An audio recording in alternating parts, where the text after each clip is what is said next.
the most critical relationship you'll ever build. Let me share something with you that might sound radical at first. Maybe you'll think I'm exaggerating. But hear me out. The most crucial, most valuable, most transformative relationship you'll ever build in your entire existence isn't with your romantic partner, your parents, or even your closest friends. It's the relationship you have with yourself. Think about this for a moment. Who's the first person you meet when you open your eyes each morning? Who's there during every single decision you make? Who witnesses every thought, every emotion, every triumph, and every failure? You. Only you. Always you. Here's the big picture most of us miss completely. Every single disappointment in your life, every opportunity you watched slip away, every moment you doubted yourself, every time you settled for something that didn't truly serve you, all of it traces back to one fundamental issue. You haven't learned to genuinely love yourself. I know that hits hard. But it's the truth we need to face. Most people spend decades chasing love from everywhere except the one place it actually begins. They hunt for validation.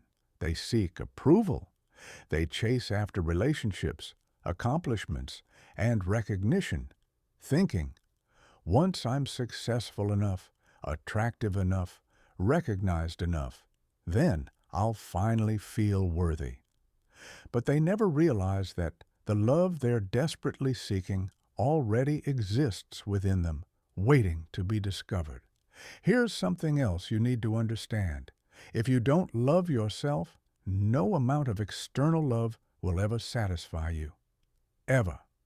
You could receive endless praise, unlimited affection, tremendous success, and that void inside will remain empty, because there's only one person who can fill it.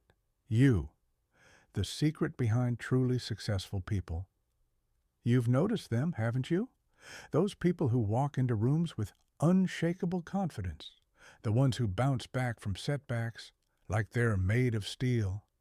The ones who attract the right opportunities and the right people seemingly without effort. They all share one common characteristic. They've mastered self-love. But I'm not talking about the shallow, Instagram quote version of self-love. I'm talking about the deep, unshakable, scientifically backed kind that rewires your entire existence, the kind that transforms everything. By the end of this audiobook, you'll understand the psychology of self-love. You'll see why most people struggle with it, and most importantly, you'll learn how to build an unbreakable relationship with yourself that becomes your greatest advantage in life. This isn't just about feeling good. This is about reprogramming your brain for success, confidence, and authentic happiness. Chapter 1. The Silent Epidemic Destroying Lives. Here's a statistic that should wake you up. Research shows that over 85% of people struggle with low self-esteem and self-acceptance.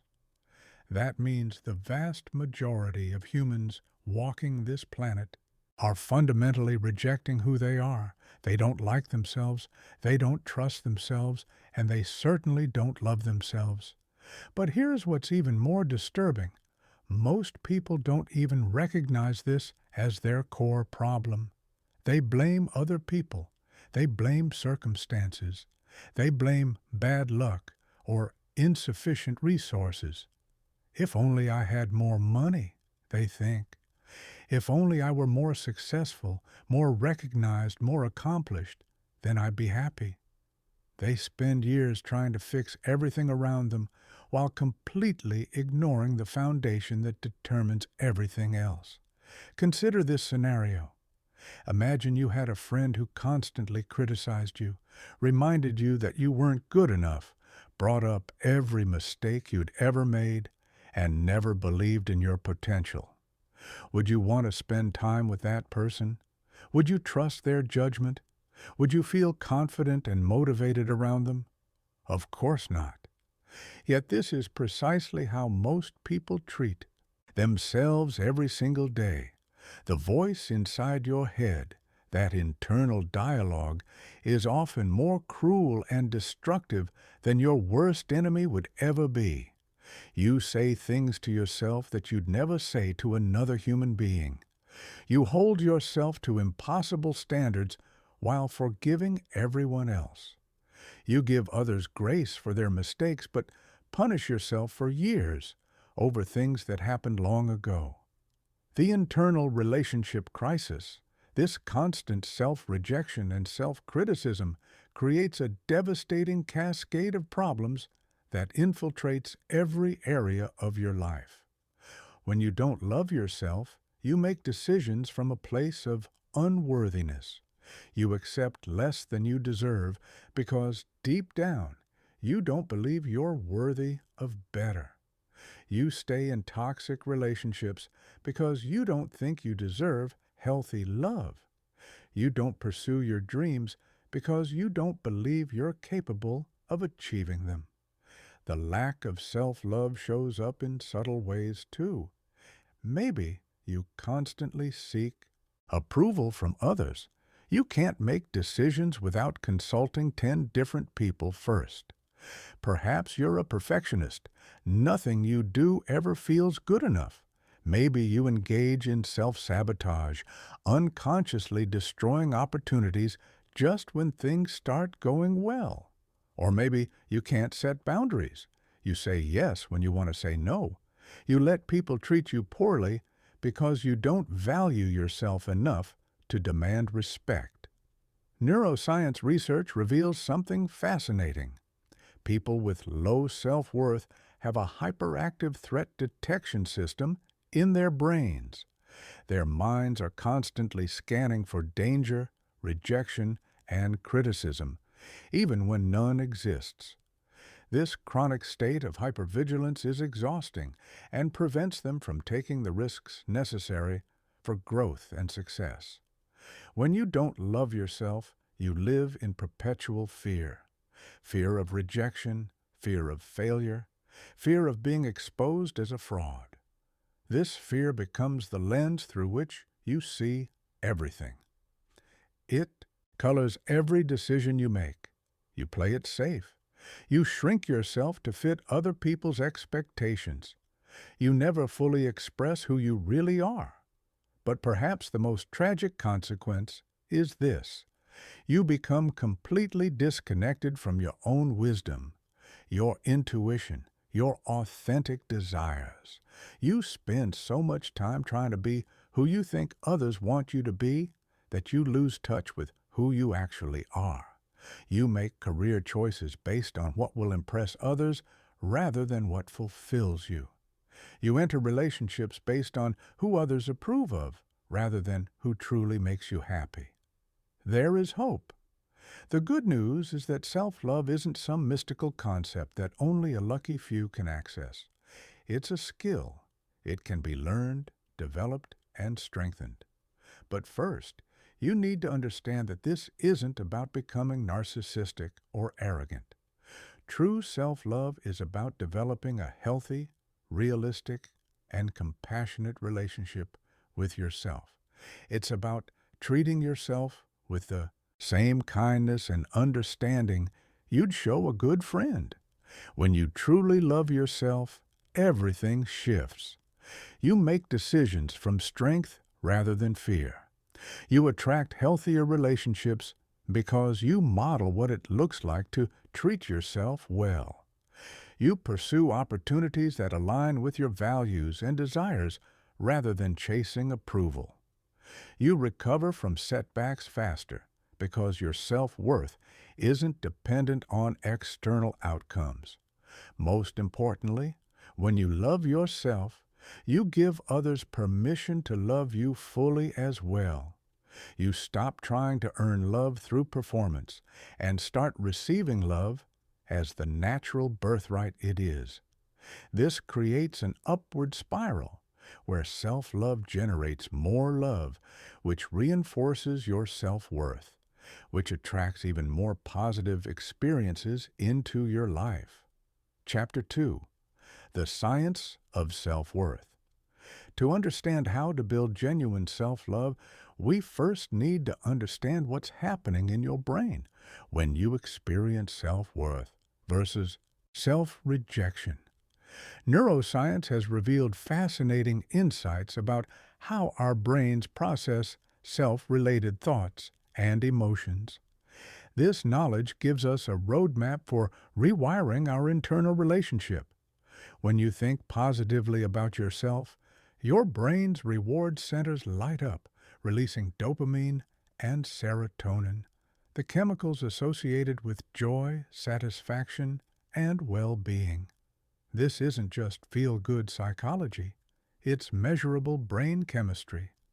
Dr. Marcus Hayes's neuroimaging studies show that people who practice self-compassion have increased activity in regions associated with emotional regulation, motivation, and resilience. Conversely, when you engage in self-criticism or self-rejection, your brain activates the same regions that respond to physical pain. This is why harsh self-judgment literally hurts, and why people often describe emotional pain in physical terms: heartbreak, gut-wrenching, crushing disappointment. Your brain can't distinguish between physical threats and emotional ones, so self-attack triggers the same stress response as being chased by a predator. This chronic activation of your stress response system has devastating effects on your health, decision-making ability, and overall life satisfaction. When your brain is in threat mode, it shuts down higher-order thinking functions like creativity, strategic planning, and emotional regulation. You become reactive instead of responsive, making decisions from fear rather than wisdom. Dr. Rebecca Stone's groundbreaking research on self-compassion has shown that people who treat themselves with kindness have lower levels of cortisol, the stress hormone that wreaks havoc on your immune system, sleep, and cognitive function. They also show increased heart rate variability, a marker of emotional resilience and the ability to adapt to stress. Rewiring your brain. Here's where it gets really interesting. The brain's neuroplasticity means you can literally rewire these patterns. Every time you choose self-compassion over self-criticism, you strengthen neural pathways associated with self-acceptance. Every time you speak to yourself with kindness, you're building new brain connections that make self-love more automatic and natural. The default mode network, a network of brain regions active when you're not focused on external tasks, plays a crucial role in self-related thinking. In people with depression and anxiety, this network often generates repetitive, negative thoughts about the self. However, meditation and mindfulness practices can alter the activity of this network, reducing self-critical rumination and increasing self-accepting awareness. Mirror neurons, brain cells that fire both when you perform an action and when you observe others performing the same action, also play a role in self-love. When you treat yourself with compassion, you're more likely to extend that same compassion to others. This creates positive social interactions that reinforce your sense of worth and belonging. The brain's left prefrontal cortex, associated with approach behaviors and positive emotions, becomes more active in people who practice self-acceptance. Meanwhile, the right prefrontal cortex, linked to withdrawal behaviors and negative emotions, becomes less dominant. This shift literally changes your default emotional state from defensive and self-protective to open and self-affirming. The love hormone. Oxytocin, often called the love hormone, is released not just during bonding with others, but also during self-compassionate moments. When you comfort yourself during difficult times, your brain releases the same bonding chemicals that create feelings of safety and connection in relationships. This is why self-love isn't selfish. It's actually preparing your brain to love others more effectively. The amygdala, your brain's alarm system, becomes less reactive in people who practice self-compassion. This means you're less likely to perceive threats where none exist, less likely to take things personally, and more able to respond to challenges with clarity rather than panic. Your emotional regulation improves dramatically when you stop treating yourself as an enemy. Research has also shown that self-love affects your brain's reward prediction system. When you genuinely appreciate yourself, your brain gets better at recognizing and anticipating positive experiences. This creates an optimistic bias that helps you notice opportunities and possibilities that self-critical people miss entirely. The anterior cingulate cortex, involved in emotional processing and decision-making, shows increased thickness in people who practice loving-kindness meditation directed toward themselves. This suggests that self-love literally grows the brain regions responsible for emotional intelligence and wise decision-making. Perhaps most importantly, neuroimaging studies reveal that self-love activates the caregiving system in your brain, the same neural networks that fire when a parent comforts a child. This means that learning to love yourself isn't just about changing thoughts. It's about activating ancient mammalian systems designed to promote survival, growth, and thriving. Understanding this science is crucial because it shows that self-love isn't a luxury or self-indulgence. It's a biological necessity for optimal brain function. When you love yourself, you're not being weak or selfish. You're creating the neurochemical conditions for peak performance, emotional resilience, and authentic happiness. Chapter 3. How Your Childhood Programmed You to Reject Yourself. Every human being is born with an innate sense of worth and self-acceptance. Watch any baby or toddler, and you'll see perfect self-love in action. They don't question their right to exist. They don't worry about whether they're good enough. They express their needs and desires without shame or apology. They're completely comfortable being themselves exactly as they are. So what happens? How do we go from this natural state of self-acceptance to the epidemic of self-rejection that plagues most adults? The answer lies in the programming you received during your most formative years, when your brain was literally being shaped by every interaction, message, and experience. Your early caregivers, despite their best intentions, likely passed on their own unhealed wounds and unconscious patterns. If your parents struggled with self-love, they couldn't teach you what they didn't know.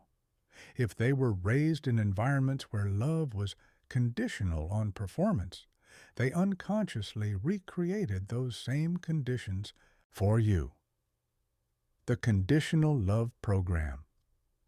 Perhaps you learned that love had to be earned through achievement. Maybe you got attention and praise when you succeeded, but were ignored or criticized when you failed. Your young brain, desperate for survival and connection, internalized the message that your worth was dependent on your performance. This created a lifelong pattern of seeking external validation and never feeling good enough.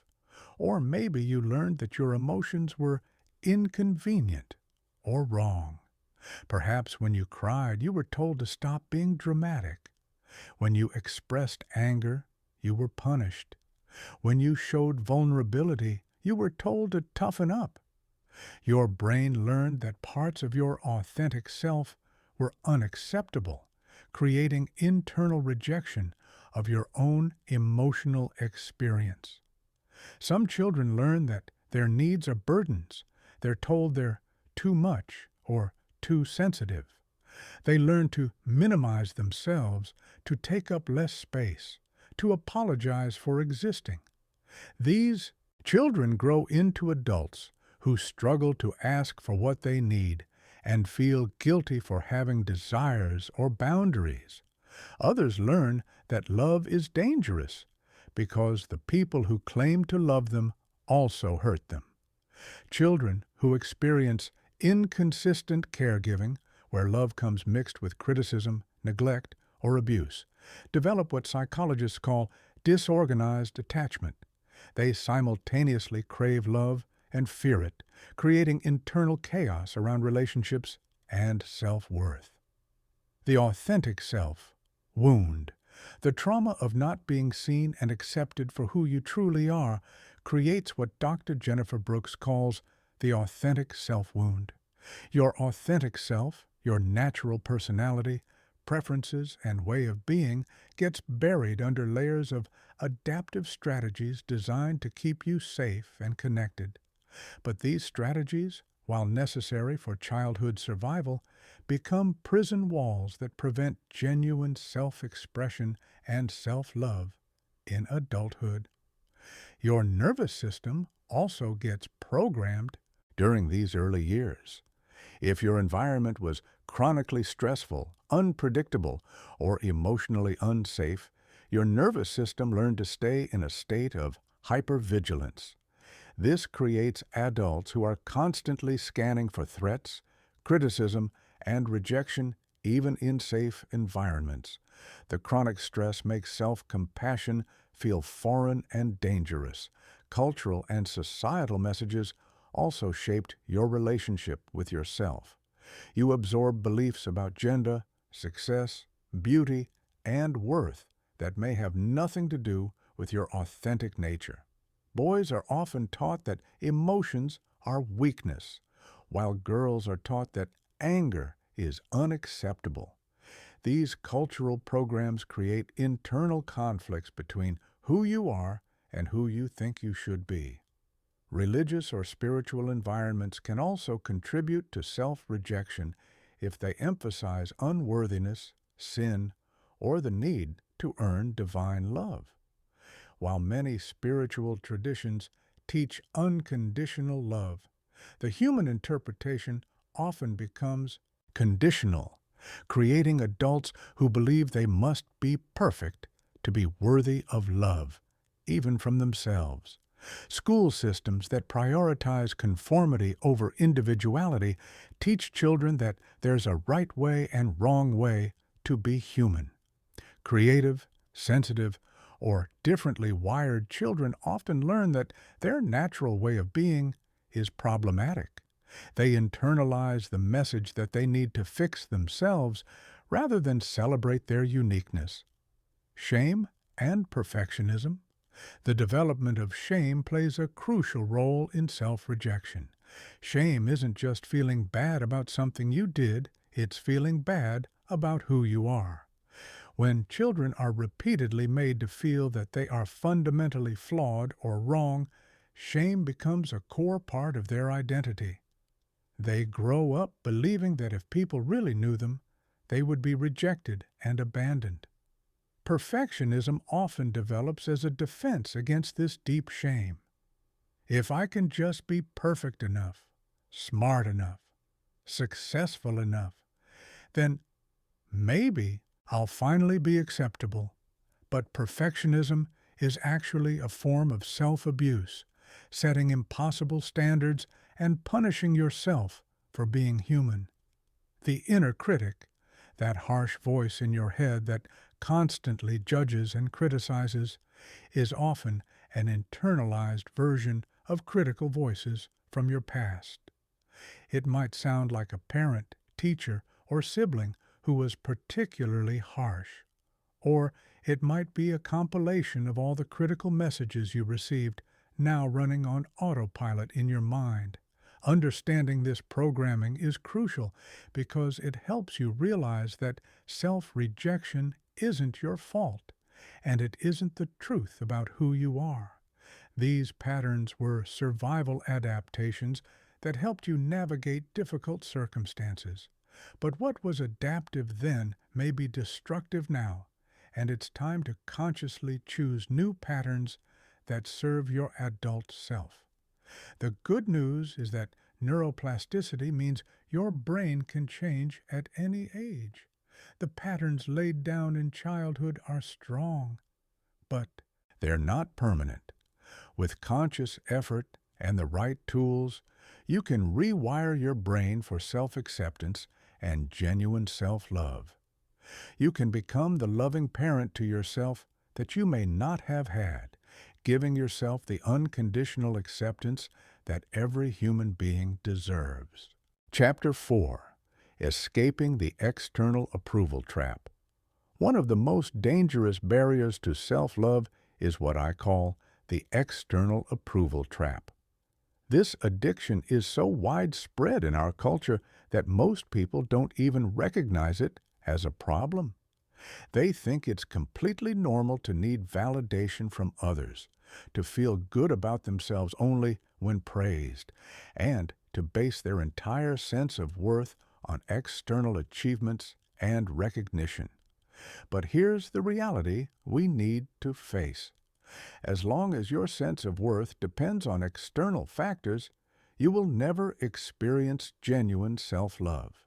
You'll be trapped in an exhausting cycle of seeking approval, feeling temporarily satisfied when you get it, and experiencing devastating emptiness when you don't. You'll be living your life for other people's opinions rather than your own values and authentic desires.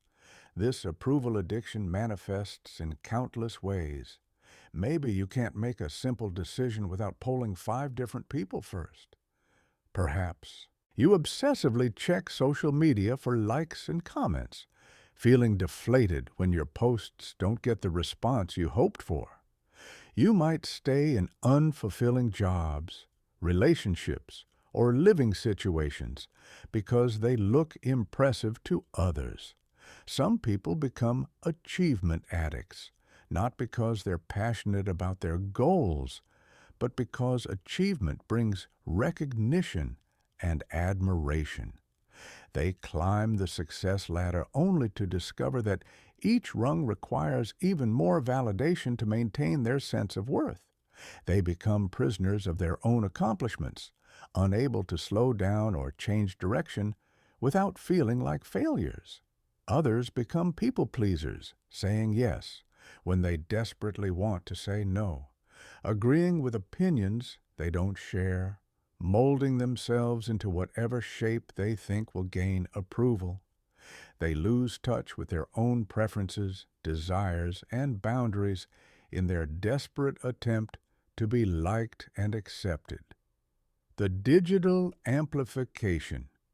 The digital age has amplified this addiction exponentially. Social media platforms are literally engineered to trigger your validation-seeking mechanisms. Every like, comment, and share releases a small hit of dopamine, reinforcing the behavior and making you crave more. You start curating your life for the camera rather than actually living it for yourself. But external validation is inherently unstable and unreliable. Other people's opinions shift based on their mood, their own insecurities, their personal agendas, and countless factors that have absolutely nothing to do with you. Basing your self-worth on such shifting sands guarantees emotional instability and chronic anxiety. Moreover, people often give approval for the wrong reasons. They might like you when you're successful, but withdraw when you struggle. They might approve of you when you conform, but reject you when you express your authentic self. They might praise you for qualities that aren't actually your strengths, while ignoring the things that make you truly unique and valuable. The approval addiction also creates what psychologists call the hedonic treadmill effect.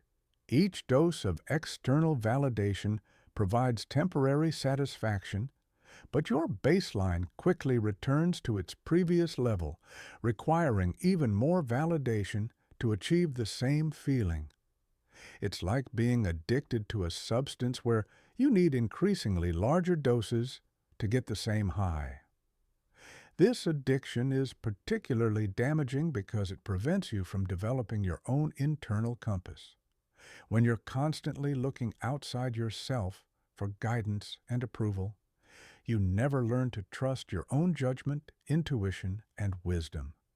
You become disconnected from your authentic self and lose the ability to navigate life from your own center. The fear factor. The fear of disapproval becomes so intense that you start avoiding anything that might trigger criticism or rejection.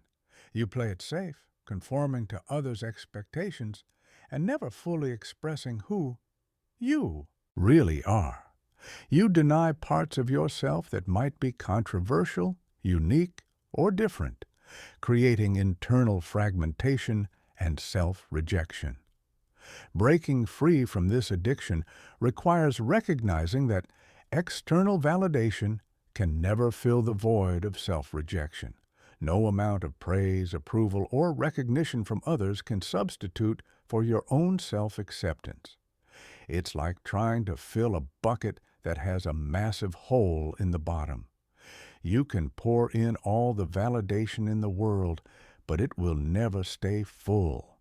The path to freedom begins with understanding the difference between appreciation and validation addiction. Appreciation is when you enjoy and value recognition from others without needing it for your sense of worth. Validation addiction is when you require approval from others to feel okay about yourself. You can learn to appreciate compliments and positive feedback without being dependent on them. You can enjoy success and recognition while knowing that your worth doesn't fluctuate based on external circumstances. This is the difference between having a healthy relationship with feedback versus being addicted to it. Developing internal validation means learning to be your own source of approval and encouragement. It means celebrating your own growth, acknowledging your own efforts, and being proud of yourself regardless of whether anyone else notices or cares. It means trusting your own judgment and making decisions based on your values rather than others' opinions. This doesn't mean becoming arrogant or dismissive of feedback. Healthy self-love actually makes you more open to constructive criticism because your worth isn't threatened by suggestions for improvement. When you love yourself, you can hear feedback without taking it as a personal attack on your character. The goal is to shift from external validation to internal satisfaction. Instead of asking, "What will people think?" you start asking, "What feels right to me?" Instead of seeking approval, you seek alignment with your authentic self. Instead of performing for others, you start living for yourself. This shift requires courage because it means risking disapproval from others. Some people might not like the authentic you as much as they like the people-pleasing version. But here's what you'll discover. The people who truly matter will love you more when you're being genuine. And the people who only like the fake version weren't really loving you anyway. They were loving your performance. When you break free from the validation addiction, you reclaim your power. You stop giving others control over your emotional state and self-worth. You become internally referenced rather than externally dependent. This is one of the most crucial steps in developing genuine, unshakable self-love. Chapter 5. The Self-Love Foundation System. Now that you understand the barriers to self-love, it's time to build the foundation that will support genuine, lasting self-acceptance. This isn't about positive thinking or superficial affirmations. This is about creating a systematic approach to developing an unshakable relationship with yourself based on psychological principles and neuroscience. The foundation of self-love rests on four pillars: self-awareness, self-acceptance, self-compassion, and self-responsibility.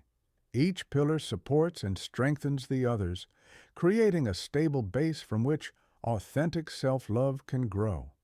Let's explore each pillar in detail and give you practical tools for building them. Pillar 1. Self-awareness. Self-awareness is the first pillar because you cannot love what you do not know.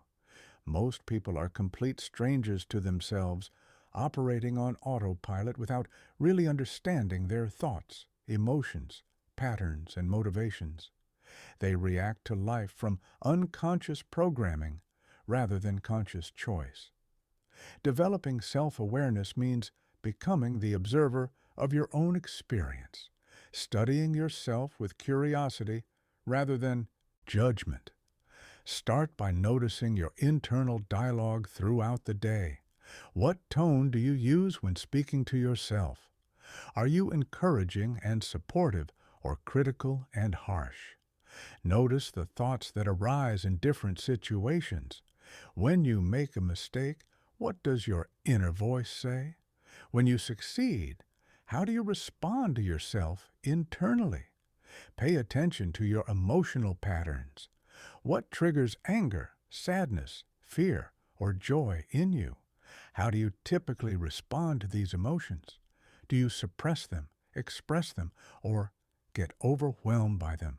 Observe your behavioral patterns. What habits do you have that serve you, and which ones sabotage you? How do you react in relationships when you feel hurt or misunderstood? What patterns keep repeating in your life, and what role do you play in creating them?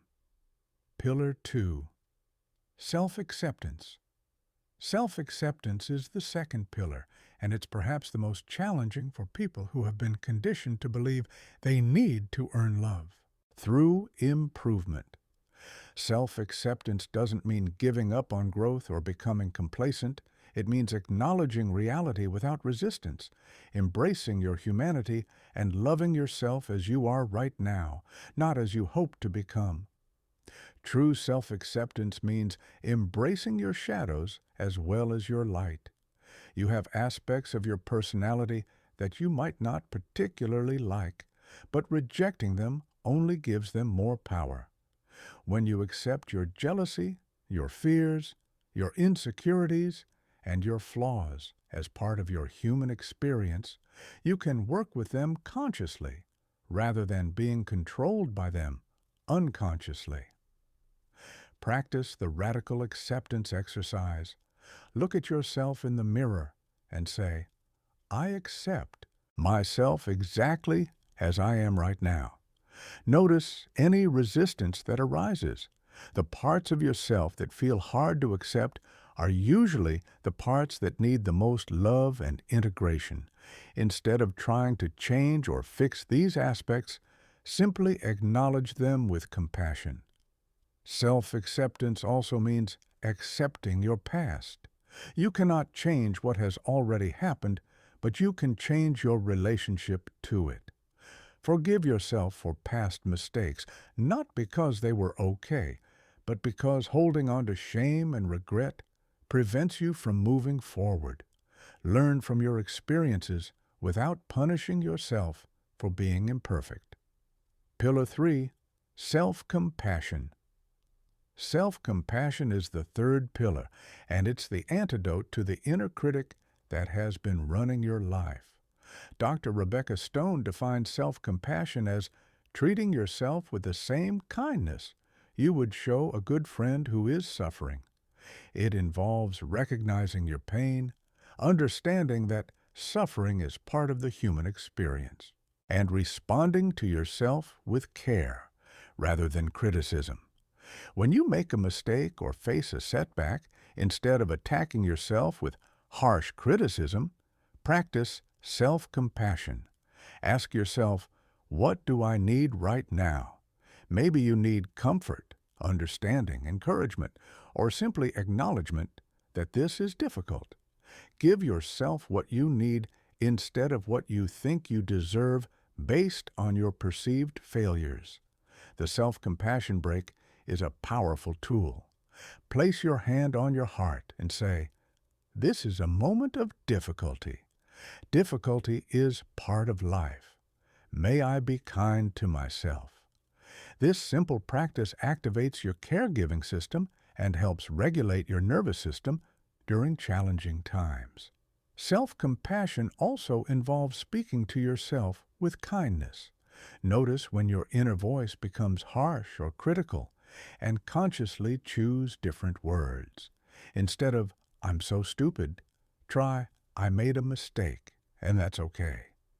Instead of, "I'll never be good enough," try, "I'm learning and growing." The language you use with yourself shapes your neural pathways and your emotional reality. Pillar 4. Self-responsibility. Self-responsibility is the fourth pillar, and it goes far beyond basic self-care. True self-responsibility means taking ownership of your physical, emotional, mental, and spiritual well-being. It means making choices that honor your needs and support your growth, even when those choices require discipline or courage. Physical self-responsibility includes nourishing your body with healthy food, regular movement, adequate sleep, and medical care when needed. Your body is the vehicle for your life experience, and caring for it is an act of self-love. This doesn't mean perfection or rigidity, but rather mindful attention to what your body needs to function optimally. Emotional self-responsibility involves creating boundaries, processing emotions in healthy ways, and surrounding yourself with positive influences. It means saying no to things that drain your energy and yes, to things that nourish your soul. It includes seeking therapy or counseling when needed, expressing emotions appropriately, and creating space for joy and pleasure in your life. Mental self-responsibility involves feeding your mind with stimulating positive content while avoiding information and media that increase anxiety or negativity. It means challenging negative thought patterns, learning new skills, and engaging in activities that promote mental clarity and focus.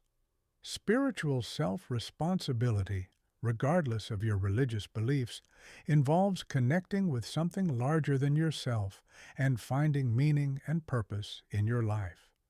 This might include meditation, prayer, time in nature, creative expression, or service to others. It's about nourishing the part of you that seeks transcendence and connection. The integration. These four pillars work together synergistically. Self-awareness helps you identify areas where you need more acceptance. Compassion or responsibility. Self-acceptance allows you to be honest about your needs without shame. Self-compassion provides the emotional safety to face difficult truths about yourself. Self-responsibility ensures that you take concrete actions to support your well-being. Building this foundation takes time and consistency. Start with small daily practices in each area and gradually expand them as they become natural habits. Remember that self-love is not a destination, but a practice. You're not trying to achieve perfect self-love. You're committing to treating yourself with increasing kindness, understanding, and care each day. The foundation system creates the stable base from which all other self-love practices can grow. When you have strong self-awareness, genuine self-acceptance, consistent self-compassion, and attentive self-responsibility, you become truly unshakable. External circumstances may challenge you, but your relationship with yourself remains solid and supportive. Chapter 6. Silencing the inner critic forever. The inner critic is perhaps the most destructive force preventing you from loving yourself.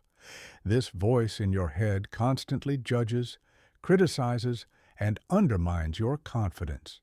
It tells you that you're not good enough, smart enough, attractive enough, or successful enough. It reminds you of every mistake you've ever made and predicts future failures with devastating accuracy.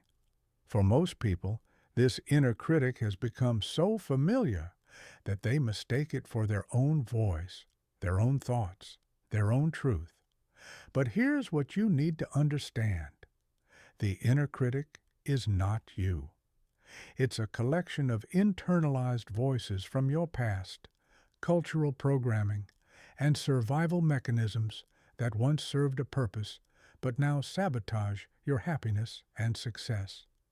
Learning to identify, understand, and ultimately silence this voice is crucial for developing genuine self-love. The inner critic often develops as a protective mechanism during childhood.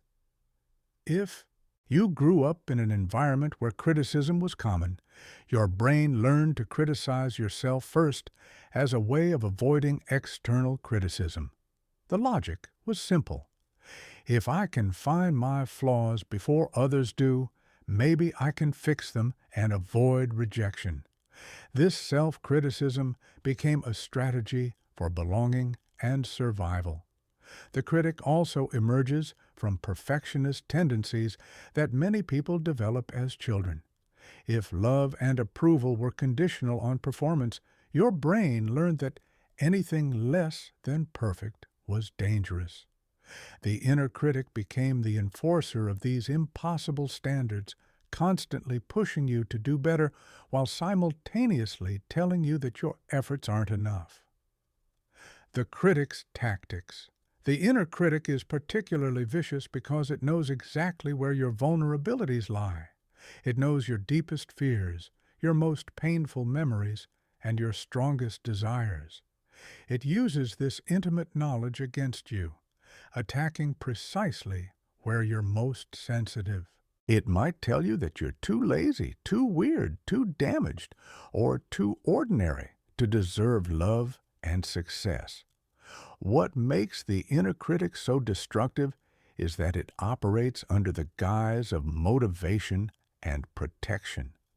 It convinces you that its harsh criticism is necessary for improvement and success. It tells you that without its constant vigilance, you'll become lazy, complacent, or delusional. But research shows the exact opposite. Self-criticism undermines motivation, creativity, and performance while increasing anxiety, depression, and self-sabotage. The inner critic creates what psychologists call learned helplessness. When you're constantly told that you're not good enough, you eventually stop trying to improve or take risks. You become paralyzed by the fear of failure and criticism. You shrink your life to avoid potential judgment, missing opportunities and experiences that could bring joy and fulfillment. The critic also engages in cognitive distortions, ways of thinking that are inaccurate but feel true. It might engage in all-or-nothing thinking, telling you that one mistake means you're a complete failure. It might catastrophize, predicting that minor setbacks will lead to total disaster. It might personalize everything, convincing you that external events are somehow your fault. Mind reading is another favorite tactic of the inner critic. It tells you what other people are thinking about you, usually something negative, without any actual evidence. It might say, everyone thinks you're boring, or they're only being nice because they feel sorry for you. These assumptions feel real, but are usually projections of your own self-doubt. Defeating the critic. To silence the inner critic, you first need to recognize it as a separate entity from your true self. Start paying attention to the tone and content of your internal dialogue. Notice when the voice becomes harsh, critical, or discouraging. Many people are shocked when they actually tune in to how cruelly they speak to themselves throughout the day. Give your inner critic a name and even visualize what it looks like. This helps you create distance between this voice and your authentic self. You might imagine it as a strict teacher, a disappointed parent, or even a cartoon villain. The goal is to stop identifying with this voice and start seeing it as an unwelcome guest in your mental space. Challenge the critic's authority by questioning its statements. When it tells you that you're a failure, ask for evidence. When it predicts catastrophe, examine the likelihood of that outcome. When it compares you to others, remind yourself that you're seeing their highlight reel while living your behind-the-scenes reality. Most of the critic's statements crumble under scrutiny. Develop a compassionate inner voice to counter the critic. This voice speaks to you with the same kindness you'd show a beloved friend facing difficulties. It acknowledges challenges without adding judgment. It encourages effort without demanding perfection. It offers comfort during setbacks instead of criticism. Practice the loving friend technique. When the inner critic attacks, ask yourself, what would I say to a dear friend in this situation? Then say those same compassionate words to yourself. This simple shift can transform your internal dialogue from enemy to ally. Set boundaries with your inner critic, just as you would with any toxic person in your life. When it starts its familiar rant, you can say, "Thank you for sharing, but I'm not interested in your opinion right now." You can refuse to engage with its negativity and choose to focus on more constructive thoughts. Replace critic statements with neutral or positive alternatives. Instead of, "I'm so stupid," try, "I made a mistake and I can learn from it." Instead of, "I'll never succeed," try, "This is challenging and I'm figuring it out." The goal isn't to become unrealistically positive, but to stop the assault of unnecessary negativity. As you practice these techniques consistently, you'll notice the inner critic's voice becoming quieter and less frequent. The space once occupied by constant self-attack becomes available for self-encouragement, creativity, and authentic self-expression. This transformation is one of the most liberating experiences you can have on your journey to genuine self-love. Chapter 7. The Emotional Mastery Blueprint. One of the biggest obstacles to self-love is the fear and rejection of your own emotions. Most people have been conditioned to view certain emotions as negative, inappropriate, or dangerous. They've learned to suppress, ignore, or judge their emotional experiences rather than understanding and working with them. This emotional disconnection creates internal conflict and prevents the deep self-acceptance that genuine love requires. To love yourself fully, you must learn to love all of yourself, including your emotional landscape.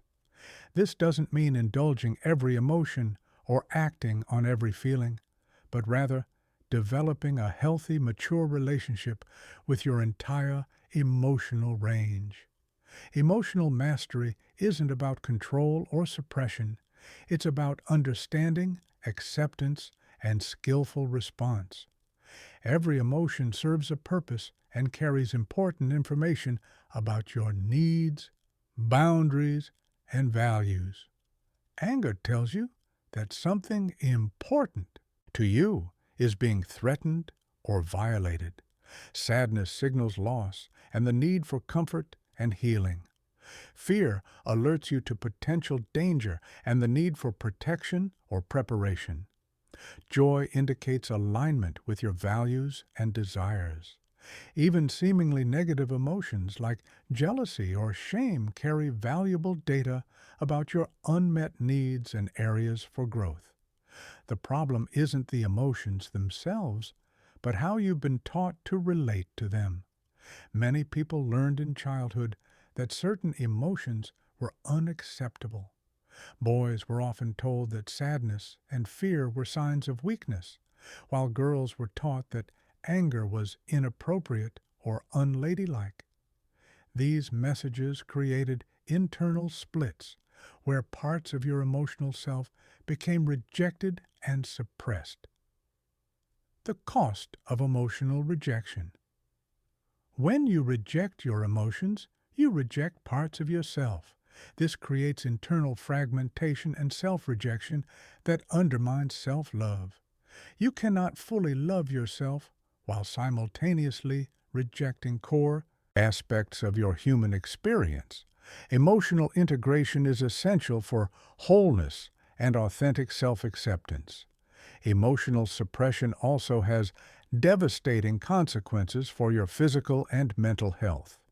Research shows that people who chronically suppress emotions have higher rates of cardiovascular disease, autoimmune disorders, and mental health issues. Suppressed emotions don't disappear. They get stored in your body and unconscious mind, where they create tension, illness, and destructive behavioral patterns. The first step in emotional mastery is developing emotional awareness. Most people are surprisingly disconnected from their emotional states, operating on autopilot without really noticing what they're feeling. They might know they feel bad or stressed, but can't identify the specific emotions present or understand what triggered them. Start by checking in with yourself multiple times throughout the day. Ask, what am I feeling right now? Notice the physical sensations in your body. Emotions are felt as much as they are thought.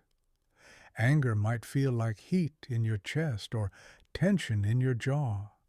Sadness might feel like heaviness in your heart or pressure behind your eyes. Fear might feel like butterflies in your stomach or tightness in your throat.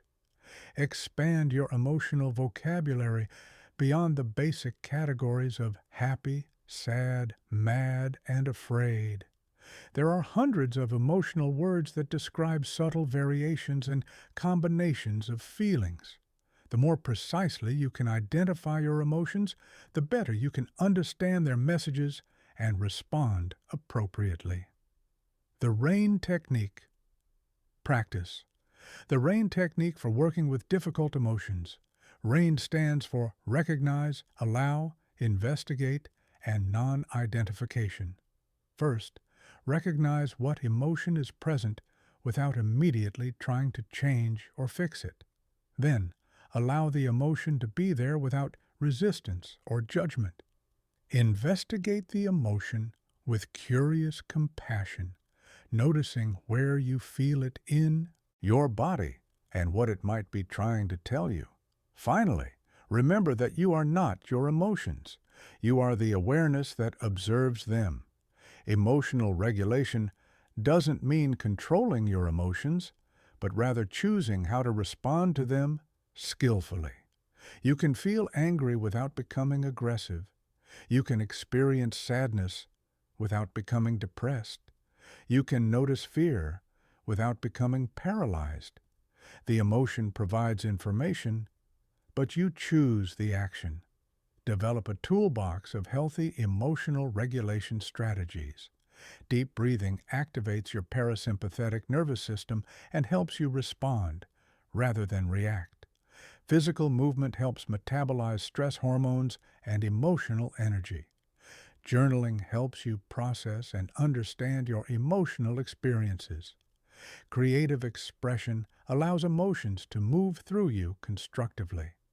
Learn to sit with uncomfortable emotions without immediately trying to escape them through distraction, substances, or compulsive behaviors. Our Culture teaches us to avoid discomfort at all costs, but this actually amplifies emotional pain and prevents natural healing. When you can stay present with difficult emotions, they typically move through you more quickly and completely. Practice emotional self-soothing, the ability to comfort yourself during emotional distress. This might involve self-massage, gentle movement, soothing music, or comforting self-talk. The goal is to provide yourself with the care and comfort that you might have needed from others but didn't receive. Develop emotional boundaries, the ability to experience your emotions without taking on others' emotions or allowing others to dictate your emotional state. Empathetic people often struggle with this, absorbing others' emotions as their own. Learning to distinguish between your emotions and others' emotions is crucial for emotional clarity and self-love. Challenge emotional perfectionism, the belief that you should only feel positive emotions, or that negative emotions are signs of failure or weakness. All emotions are part of the human experience, and trying to feel only positive emotions is like trying to have a day with only light and no darkness. Emotional diversity is emotional health. As you develop emotional mastery, you'll find that your relationship with yourself becomes more accepting and compassionate.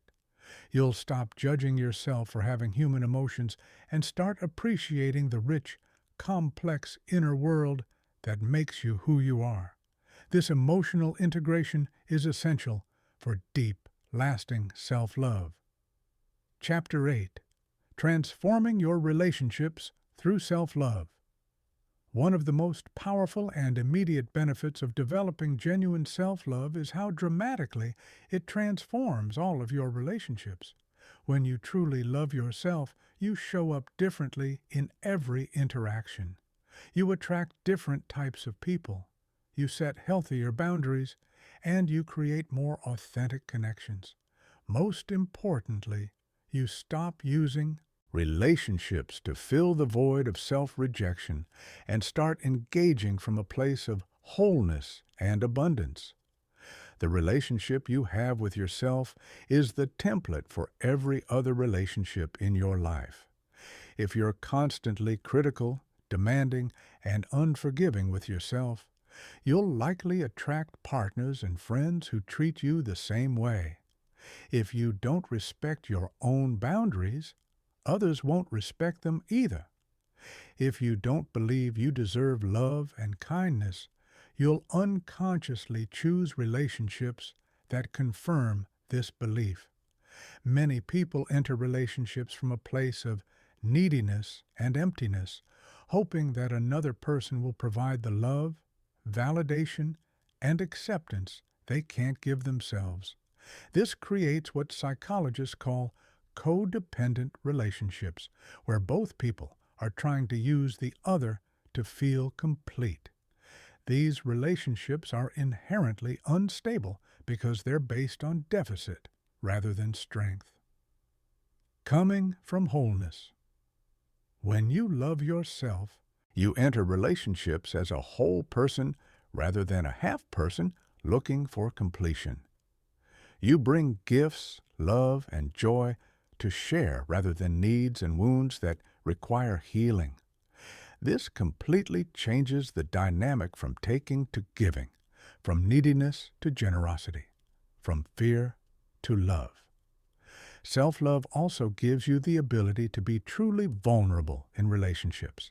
Vulnerability requires emotional safety, and you can't feel emotionally safe with others if you don't feel emotionally safe with yourself. When you're constantly attacking yourself internally, opening up to others feels too dangerous because their potential criticism would be added to your existing self-attack. But when you love yourself, you can share your authentic thoughts, feelings, and experiences without the paralyzing fear of judgment. You know that even if others reject or criticize you, you'll still have your own love and support to fall back on. This internal security allows for the deep intimacy that makes relationships truly fulfilling. Healthy boundaries are perhaps the most important relationship skill that emerges from self-love. Boundaries aren't walls that keep people out. They're guidelines that teach others how to treat you. When you love yourself, you naturally protect your energy, time, and emotional well-being. You say no to requests that drain you and yes to experiences that nourish you. People who lack self-love often struggle with boundaries because they're afraid that setting limits will result in rejection or abandonment. They say yes when they want to say no, tolerate behavior that hurts them, and sacrifice their own needs to keep others happy. But this strategy backfires because it breeds resentment and attracts people who are happy to take advantage of their generosity. When you set healthy boundaries from a place of self-love, you actually improve your relationships. You model self-respect, which encourages others to respect you as well.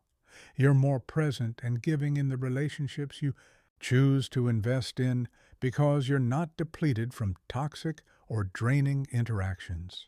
Handling conflict self-love also transforms how you handle conflict in relationships. When you don't love yourself, conflict feels like a threat to your very existence. Criticism or disagreement triggers your deepest fears of rejection and abandonment, causing you to either shut down or become defensive. You take everything personally because your self-worth is constantly in question. But when you love yourself, you can engage in conflict as an opportunity for understanding and growth rather than a battle for survival. You can hear feedback without feeling destroyed by it. You can disagree with others without needing them to validate your perspective. You can work through problems collaboratively rather than defensively. The quality of communication in your relationships improves dramatically when you love yourself. You can express your thoughts and feelings honestly because you're not afraid of your own emotions or others' reactions. You can listen deeply to others because you're not constantly defending yourself or planning your rebuttal. Self-love also helps you choose relationships more wisely. When you're desperate for love and validation, you often settle for relationships that are convenient or available rather than truly compatible and healthy. You might stay with people who don't appreciate you or enter relationships with people you don't genuinely respect, because any relationship feels better than being alone. But when you love yourself, you enjoy your own company and aren't afraid of solitude. This removes the desperation that leads to poor relationship choices. You can be selective about who you invest your time and energy in, choosing people who add value to your life rather than people who simply fill a void. The relationships you already have will also transform as you develop self-love. Some relationships will deepen and become more authentic as you show up more genuinely. Others may fade away as you outgrow dynamics based on mutual neediness or shared complaints. This natural sorting process, while sometimes painful, ultimately leads to a social circle that truly supports and celebrates who you are. Family dynamics. Your relationship with family members often shifts significantly when you love yourself. You can appreciate their positive qualities while no longer allowing their dysfunction or criticism to define your self-worth. You can engage with them from choice rather than obligation, setting boundaries that protect your well-being while maintaining connection where possible. Romantic relationships are particularly transformed by self-love. You stop looking for someone to complete you and start looking for someone to complement you. You can love deeply without losing yourself in the relationship. You can maintain your individual identity while creating genuine intimacy. You attract partners who are also whole and secure rather than needy and codependent. Perhaps most importantly, self-love gives you the courage to end relationships that are truly toxic or incompatible. When you love yourself, you won't tolerate abuse, manipulation, or chronic disrespect. You understand that being alone is better than being in a relationship that diminishes your spirit or compromises your well-being. As your relationships improve, they become a source of joy and support rather than stress and drama. This positive feedback loop reinforces your self-love, creating an upward spiral where better relationships make you feel better about yourself, which attracts even better relationships. You become living proof that loving yourself is not selfish, but rather the foundation for loving others well. Chapter 9. The Self-Love Success Formula. Most people believe they need to achieve success in order to love themselves. They think that once they reach a certain income level, relationship status, or social recognition, they'll finally feel worthy of their own love and acceptance. But this backward approach guarantees perpetual dissatisfaction because external achievements can never fill the void of internal self-rejection. The truth is exactly the opposite. Self-love is the foundation of genuine, sustainable success. When you truly love yourself, you make decisions from a place of strength rather than fear. You pursue opportunities that align with your authentic desires rather than what you think will impress others. You persist through challenges because your sense of worth isn't dependent on outcomes. You take risks because you know you can handle whatever happens. Self-love creates what psychologists call an internal locus of control, meaning you recognize that your happiness and success come primarily from your own choices and efforts rather than external circumstances. This mindset is one of the strongest predictors of achievement in every area of life because it motivates consistent action and resilience in the face of setbacks, from scarcity to abundance. When you don't love yourself, you're constantly seeking validation through achievement. This creates a scarcity mindset where you believe there's not enough success, love, or recognition to go around. You compete desperately with others, seeing their success as evidence of your own inadequacy. This competitive desperation actually undermines your performance because anxiety and fear interfere with creativity, decision-making, and interpersonal skills. But when you love yourself, you operate from abundance rather than scarcity. You celebrate others' success because their achievements don't threaten your worth. You collaborate effectively because you're not trying to prove your value through competition. You take calculated risks because you're motivated by growth and contribution rather than by the need to prove yourself. Self-love also eliminates the self-sabotage that derails so many people just as they're about to achieve their goals. When you don't believe you deserve success, your subconscious mind will find ways to sabotage your efforts. You might procrastinate on important projects, make careless mistakes, or create conflicts that destroy opportunities. Your actions become unconsciously aligned with your belief about what you deserve. When you truly love yourself, you believe you deserve good things, and your actions align with this belief. You follow through on commitments to yourself. You invest in your growth and development. You make choices that support your long-term success rather than just providing immediate gratification.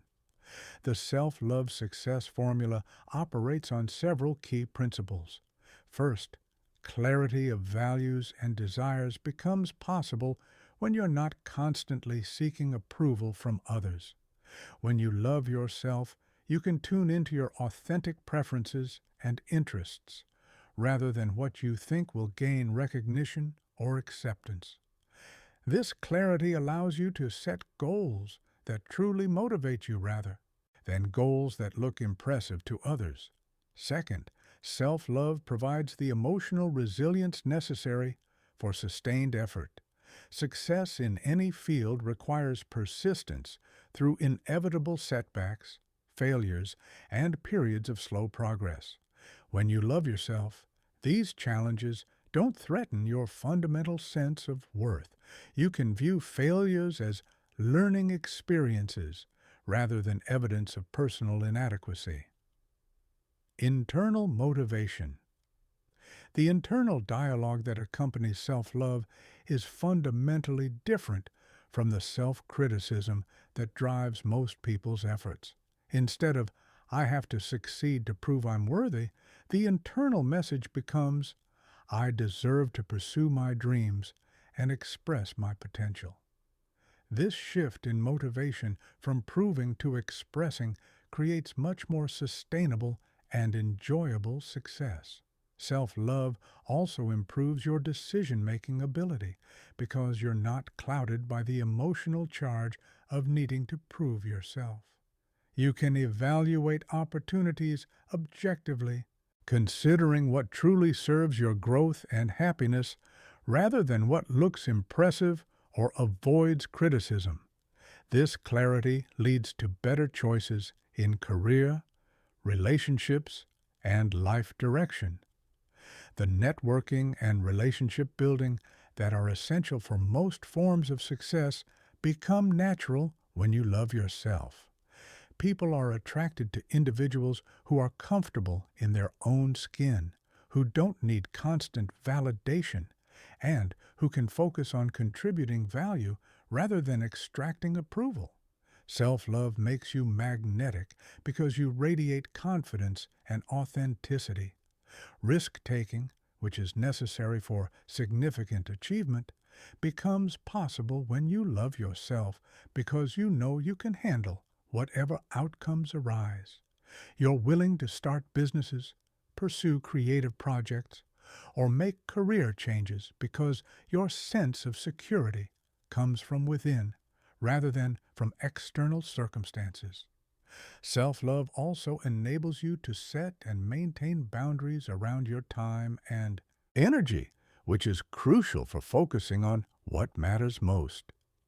When you don't love yourself, you often say yes to everything, trying to please everyone and avoid disappointment.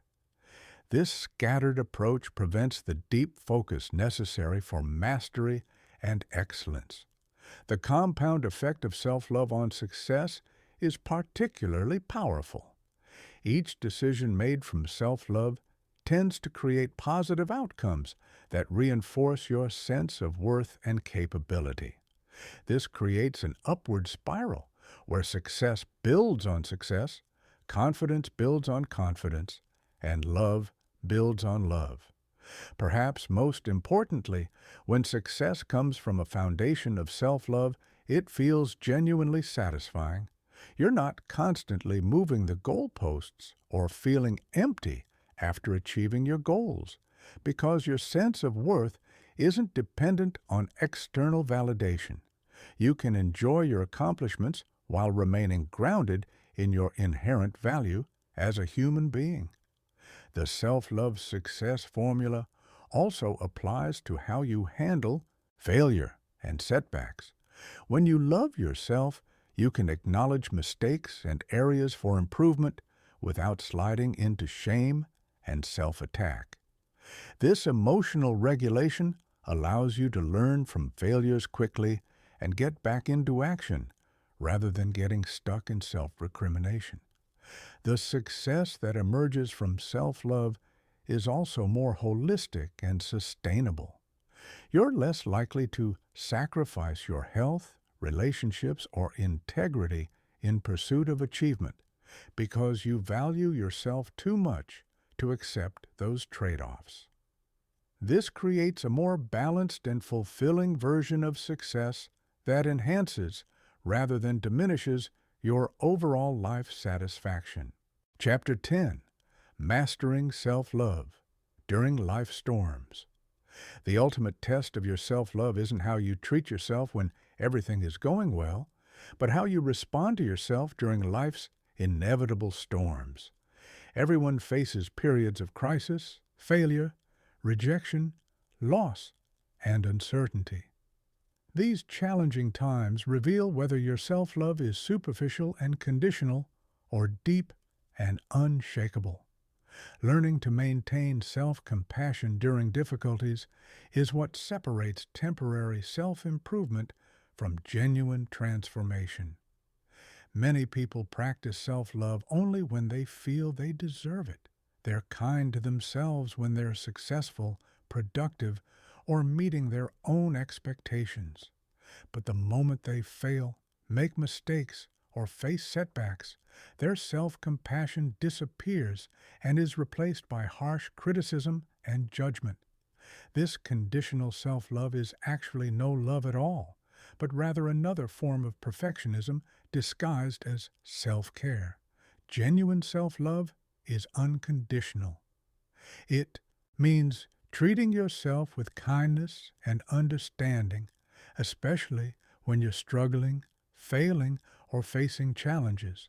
It means being your own best friend during your darkest moments rather than your own worst enemy. This isn't about lowering standards or making excuses for poor behavior, but about maintaining your fundamental sense of worth regardless of external circumstances. When old wounds surface, the storms of life often trigger our deepest wounds and oldest patterns of self-rejection. A job loss might activate childhood feelings of inadequacy. A relationship ending might trigger abandonment fears and the belief that you're unlovable.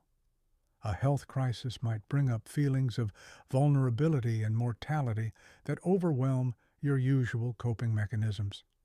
These events can temporarily hijack your nervous system and throw you back into old patterns of self-attack. Understanding this process is crucial because it helps you recognize that your self-critical thoughts during difficult times aren't necessarily true or helpful. They're often trauma responses, old programming, or the brain's attempt to regain control in an uncertain situation. When you can see these thoughts as symptoms of stress, rather than accurate assessments of your worth, you can respond to them with compassion rather than belief. The practice of self-love during storms begins with accepting your humanity. Humans experience pain, make mistakes, face failures, and struggle with challenges. This isn't a sign of weakness or inadequacy. It's part of the human condition. When you can normalize your struggles rather than seeing them as evidence of personal failure, you create space for self-compassion to emerge. Self-soothing becomes essential during difficult times. This means consciously providing yourself with comfort, care, and support when you're hurting. It might involve physical comfort like warm baths, gentle movement, or nourishing food. It might include emotional comfort like journaling, talking to supportive friends, or engaging in activities that bring you peace. The key is actively caring for yourself rather than abandoning yourself during your time of need. Emotional regulation during storms requires understanding that intense emotions are temporary visitors, not permanent residents. When you're in the middle of grief, anxiety, or despair, it feels like the pain will last forever. But emotions are energy in motion, and when allowed to flow naturally, they eventually transform and subside. Fighting against painful emotions or judging yourself for having them only intensifies and prolongs the suffering. The inner dialogue in crisis. The inner dialogue during challenging times becomes crucial. Notice if you're adding unnecessary suffering to necessary pain through self-criticism. Pain is inevitable in life, but suffering is often optional and comes from our resistance to what is happening or our harsh judgment of ourselves for being affected by it. Ask yourself, what would I say to a beloved friend going through this exact situation? Then offer yourself those same words of comfort and understanding. Perspective taking is another powerful tool for maintaining self-love during storms. When you're in crisis, your view becomes narrow and catastrophic. Everything feels permanent and overwhelming. Deliberately expanding your perspective by remembering past challenges you've overcome, considering what this situation might teach you, or imagining how you'll view this period from the future can help restore balance and hope. Self-advocacy becomes essential during difficult times. This means standing up for yourself, seeking help when you need it, and refusing to tolerate treatment from others that adds to your suffering. Many people become passive victims during crisis, accepting poor treatment because they believe their struggles make them burdensome or undeserving of care. Self-love means knowing you deserve support and kindness, especially when you're vulnerable. Boundaries often need to be adjusted during challenging periods. You might need to limit your exposure to negative news, toxic people, or overwhelming obligations. You might need to ask for help with responsibilities that feel too heavy to carry alone. Self-love means protecting your energy and well-being during recovery rather than pushing through pain out of guilt or obligation. The stories you tell yourself about your struggles profoundly impact your ability to maintain self-love. Are you framing your challenges as evidence of personal failure or as opportunities for growth and resilience? Are you seeing yourself as a victim of circumstances or as someone courageously navigating a difficult situation? The narrative you choose shapes your emotional experience and your ability to treat yourself with compassion. Forgiveness in the storm. Self-forgiveness becomes particularly important during storms because crises often involve mistakes, poor decisions, or actions you later regret. You might have said things in anger that you wish you could take back, made choices based on fear that created additional problems, or failed to live up to your own standards during stressful times. Self-love means acknowledging these human imperfections without sliding into shame and self-condemnation. Remember that healing and recovery are not linear processes. You might have good days followed by difficult days, periods of progress followed by apparent setbacks. This zigzag pattern is normal and doesn't indicate failure or lack of progress. Self-love means being patient with your healing timeline rather than demanding that you get over it on some arbitrary schedule. Creating meaning from your struggles is part of maintaining self-love during storms. This doesn't mean forcing positive interpretations onto genuinely difficult experiences, but rather looking for ways that your challenges might contribute to your growth, wisdom, or ability to help others. Research shows that people who can find meaning in their suffering are more resilient and recover more quickly. Professional support becomes an act of self-love during significant challenges. Seeking therapy, counseling, or coaching during difficult times isn't a sign of weakness, but of wisdom. You wouldn't hesitate to see a doctor for a broken bone. Mental and emotional injuries deserve the same level of professional care. Self-love means investing in your healing and well-being. The storms of life ultimately become opportunities to deepen your self-love rather than destroy it. Each challenge you navigate with self-compassion strengthens your confidence in your ability to handle whatever life brings. You develop unshakable faith in your own resilience and worth that can't be destroyed by external circumstances. This is when self-love transforms from a practice into a way of being, an unshakable foundation that supports you through anything life might bring. Chapter 11. Advanced Self-Love Practices. For unshakable confidence.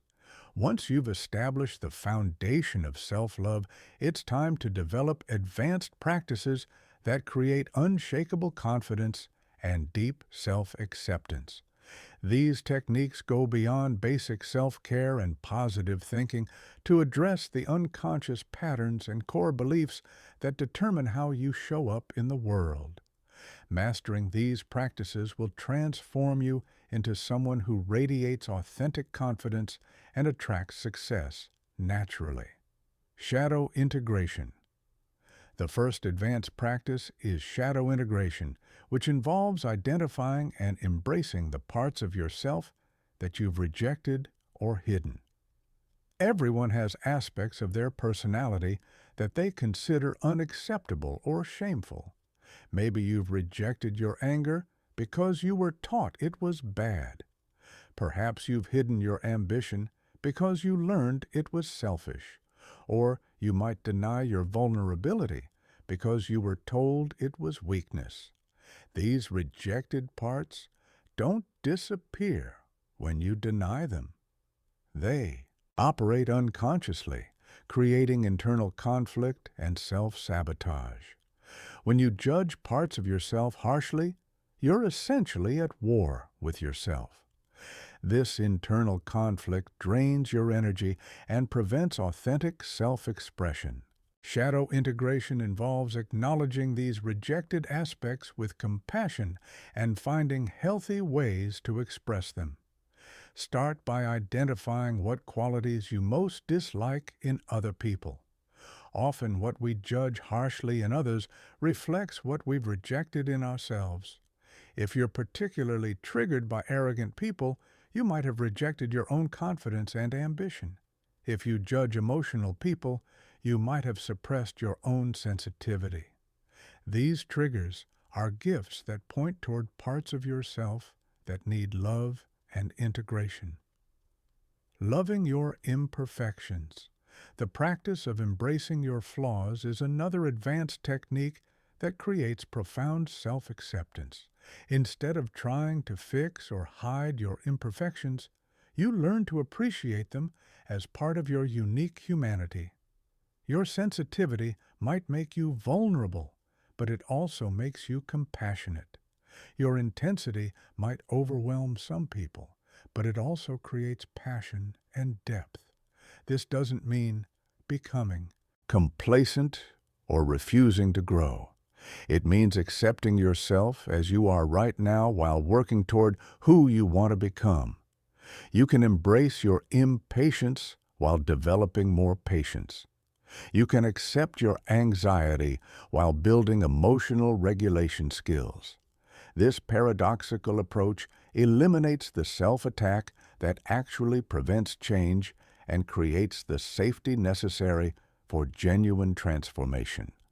Advanced self-love also involves developing what psychologists call unconditional positive regard for yourself. This means maintaining love and respect for yourself regardless of your behavior, emotions, or circumstances. Even when you make mistakes, act badly, or fail to meet your own standards, your fundamental worth remains intact. This unconditional acceptance creates the emotional safety necessary for honest self-reflection and genuine growth. Internal reparenting. The practice of internal reparenting is crucial for healing childhood wounds that continue to affect your self-relationship. If you didn't receive the love, attention, or validation you needed as a child, you can learn to provide these things for yourself now. This involves developing different internal voices, a nurturing parent who offers comfort and care, a wise parent who provides guidance and boundaries, and a protective parent who advocates for your needs and safety. When you feel hurt or scared, you can offer yourself the comfort you needed as a child. When you face difficult decisions, you can provide yourself with wise guidance. When others treat you poorly, you can advocate for yourself with strength and clarity. This internal reparenting gradually heals old wounds and creates the secure attachment with yourself that you may have missed in childhood. Visualization and mental rehearsal become powerful tools for building unshakable confidence. Your brain can't distinguish between vividly imagined experiences and real ones, so you can literally program confidence into your nervous system through consistent visualization practice. Spend time each day imagining yourself handling challenges with grace, speaking up for yourself confidently, and achieving your goals with ease. Make these visualizations as detailed and sensory-rich as possible. See yourself walking into important meetings with perfect posture and calm confidence. Hear yourself speaking with clarity and authority. Feel the sensation of complete self-assurance in your body. The more real you make these mental rehearsals, the more your brain accepts them as actual experiences and adjusts your self-concept accordingly. Daily celebration. The practice of celebrating yourself regularly is crucial for building unshakable confidence. Most people are quick to notice their mistakes and failures, but ignore their successes and growth. Advanced self-love means consciously acknowledging your achievements, efforts, and positive qualities. Keep a daily success journal where you record everything you did well. No matter how small. Celebrate your courage, kindness, creativity, and progress regularly. Somatic practices that involve working with your body are essential for embodying self-love rather than just thinking about it. Your body holds memories, emotions, and patterns that thinking alone cannot change. Practices like yoga, dance, breathwork, or massage help release stored tension and trauma while cultivating a loving relationship with your physical self. Notice how you hold your body when you feel confident versus when you feel insecure. Practice embodying confidence through your posture, movement, and presence. Stand tall, make eye contact, speak clearly, and take up appropriate space. Your body language doesn't just reflect your internal state, it actually influences it. When you hold yourself like someone who loves and respects themselves, you begin to feel that way internally. The advanced practice of values-based decision-making ensures that your choices align with your authentic self rather than external expectations. When you truly love yourself, you make decisions based on what honors your values, supports your growth, and serves your highest good. This might mean disappointing others, taking risks, or choosing paths that seem unconventional, but it creates authentic success and deep satisfaction. These advanced practices require consistency and patience to master, but they create profound transformation. When you've done the deep work of truly loving yourself, including your shadows and flaws, you become unshakable. External criticism can't destroy you because you know your own worth. Failures can't devastate you because your value isn't based on outcomes. Rejection can't crush you because you have your own love and acceptance. Chapter 12, The Art of Self-Love in Romance and Dating. One of the most challenging areas to maintain self-love is in romantic relationships and dating. The desire for love and connection is so powerful that many people abandon themselves completely in pursuit of romantic validation. They sacrifice their values, ignore red flags, tolerate poor treatment, and lose their identity in relationships. Learning to love yourself while dating and being in relationships is an art that requires conscious practice and strong boundaries. The foundation of healthy romantic relationships is coming to the table as a whole person rather than a half person seeking completion. When you don't love yourself, you enter relationships from a place of neediness and desperation. You see potential partners as saviors who will fix your loneliness, validate your worth, and provide the love you can't give yourself. This creates an imbalanced dynamic where you're willing to do anything to keep the relationship, even if it means betraying yourself. But when you love yourself, you approach dating and relationships from abundance rather than scarcity. You know that you're already complete and that a relationship is meant to enhance your life, not fix it. You're looking for a partner who complements you rather than completes you. This shift in energy is immediately attractive because people are drawn to those who are comfortable in their own skin and don't need constant validation. Authentic dating, self-love in dating begins with knowing and honoring your values, boundaries, and non-negotiables. Before you even start dating, get clear on what matters most to you in a relationship. What qualities are essential in a partner? What behaviors are absolutely unacceptable? What kind of relationship dynamic do you want to create? When you know these things clearly, you can make decisions that honor your authentic self, rather than just trying to be liked. Many people lose themselves in the early stages of dating by trying to become whatever they think the other person wants. They hide aspects of their personality that might be polarizing, agree with opinions they don't share, and pretend to enjoy activities that don't interest them. This people-pleasing strategy might initially attract someone, but it attracts them to a false version of you, setting up inevitable disappointment and disconnection. Self-love means showing up authentically from the beginning, even if it means some people won't be interested. It's better to be rejected for who you really are than accepted for who you're pretending to be. When you're authentic, you attract people who genuinely like and appreciate the real you, creating the foundation for healthy, lasting connection. The practice of self-advocacy becomes crucial in dating and relationships.